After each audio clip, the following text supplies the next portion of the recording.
constructor overloading. Fine. So already we discussed about the constructor. So what is constructor? Constructor is nothing but the class name and constructor name is same. Fine. So let's see constructor overloading. Constructor overloading is same as function overloading. Okay. So overloading means the function name is same but different parameter. Okay. अगर constructor का name same होगा but with different parameters और different argument होंगे तो उस concept को हम कहेंगे constructor overloading. Fine. So let's see the example of constructor overloading.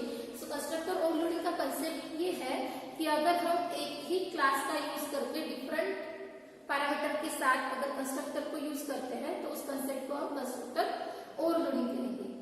Fine. So let's see the example.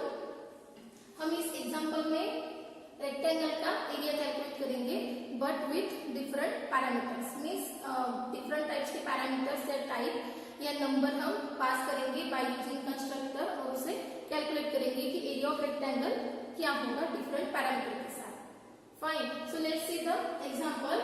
First we create class rectangle.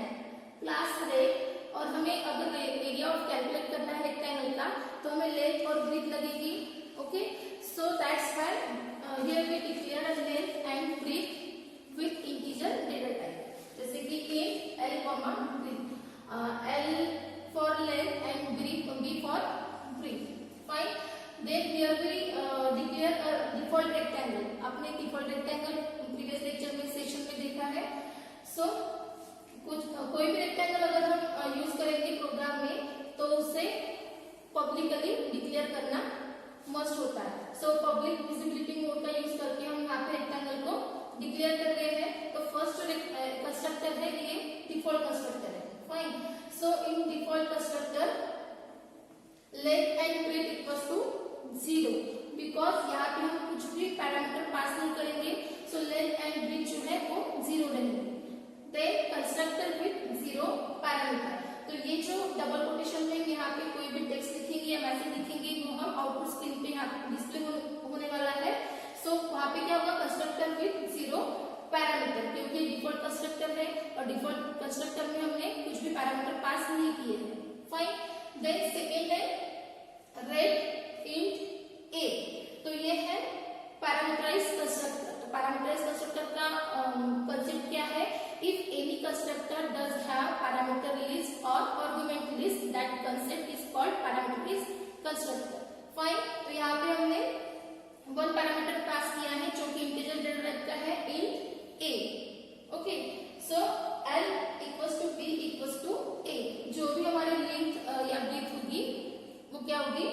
a की value जो भी होगी वो लेंथ और ब्रीथ को असाइन होगी. फाइन. देन प्रिंट फंक्शन में क्या होगा? Constructor with 1 parameter. जैसे कि हमने इस कंस्ट्रक्टर में देखा कि हमारा आउटपुट स्क्रीन पे मैसेज क्या डिस्प्ले होगा? Constructor with 1 parameter. 1 parameter pass करके हमने यहाँ पे पैरामीटराइज कंस्ट्रक्टर यूज किया है. फाइन. तो यहाँ पे क्या हुआ? ये फर्स्ट कंस्ट्रक्टर, ये सेकेंड कंस्ट्रक्टर और ये थर्ड कंस्ट्रक्टर है जिसमें हमने 2 पैरामीटर पास किए हैं int a, int c. तो यहाँ पे इस प्रोग्राम में इस एग्जांपल में क्या हो रहा है कि नंबर ऑफ पैरामीटर कंस्ट्रक्टर हम यूज कर रहे हैं एंड सेम क्लास में. तो एक ही क्लास में अगर हम number of parameter constructor use कर रहे हैं विद डिफरेंट पैरामीटर के साथ इस कंसेप्ट को हम कहेंगे कंस्ट्रक्टर ओवरलोडिंग. फाइन. तो यहाँ पे देखो 2 पैरामीटर हमने पास किए हैं. So length equals to a and breadth equals to c. So हमारा मैसेज का पास होगा constructor with 2 parameters. Fine. Then अभी हमें क्या करना है कि रेक्टेंगल का एरिया कैलकुलेट करना है. So that's why here we declare a area function for calculating the area of rectangle और उसका जो फॉर्मूला है वो है लेंथ इनटू ब्रीथ. फाइन. यहाँ पे हमने क्लास को क्लोज किया है. तो ये क्या हुआ? ये कौन सा कंसेप्ट है?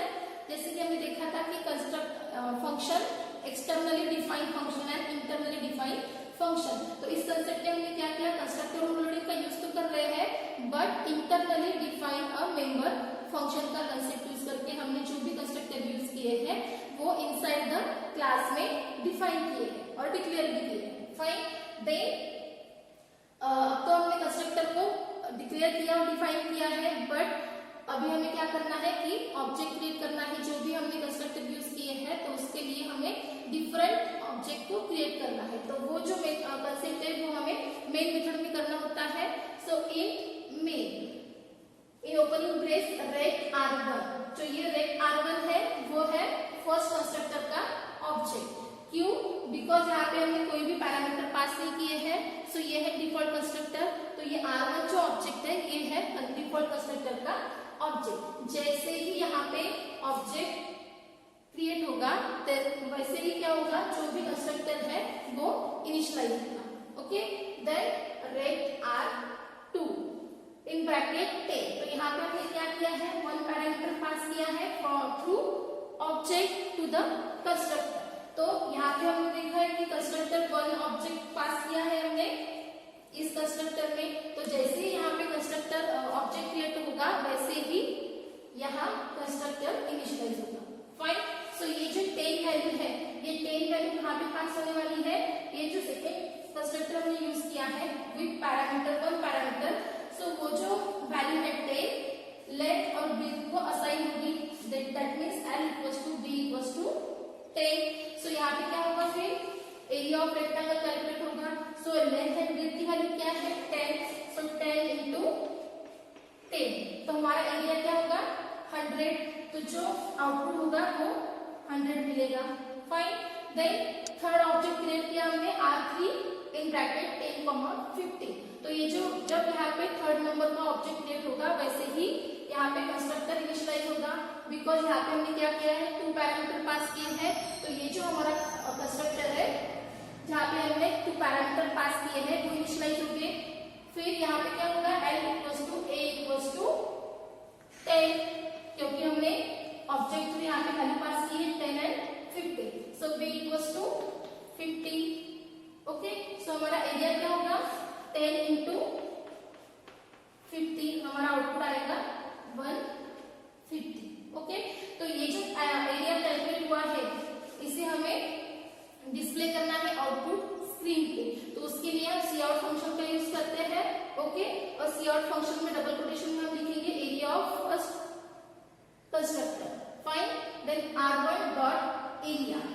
अभी मैंने कहा था कि जैसे ही यहाँ पे ऑब्जेक्ट क्रिएट होगा, जैसे ही ऑब्जेक्ट क्रिएट होगा उधर क्या होगा, कंस्ट्रक्टर इनिशियलाइज होगा। ओके, तो यहाँ पे क्या लिखेंगे हम R1 डॉट, क्योंकि ऑब्जेक्ट के थ्रू हम एरिया डिस्प्ले करेंगे। सो R1 डॉट एरिया, तो ये कंस्ट्रक्टर में जो भी इसका कैलकुलेशन होगा वो हमें डिस्प्ले होगा। जैसे कि यहाँ पे हमने 0 लिखा है तो हमारा फर्स्ट कंस्ट्रक्टर क्या होगा, आउटपुट क्या आएगा उसका 0। जैसे ये आउटपुट डिस्प्ले स्क्रीन पे ये मैसेज डिस्प्ले होगा एरिया ऑफ सेकेंड कंस्ट्रक्टर। तो यहाँ पे क्या होगा 100। जैसे ये थर्ड होगा area of third constructor R3 dot area. तो यहाँ पे क्या होगा, आउटपुट स्क्रीन पे ये 3 जो कैलकुलेट किया है एरिया ऑफ रेक्टेंगल का, ये 3 मैसेज डिस्प्ले होगी। Okay, then get CH। तो गेट CH आपको पता ही है कि get CH function is used to hold the output screen. जब तक कोई यूजर कीबोर्ड के थ्रू कोई की प्रेस नहीं करेगा तब तक वो आउटपुट स्क्रीन को होल्ड करके रखता है। फाइन। और यहाँ पे आपको CLR SCR फंक्शन को भी डिक्लेयर करना मस्ट होता है। CLR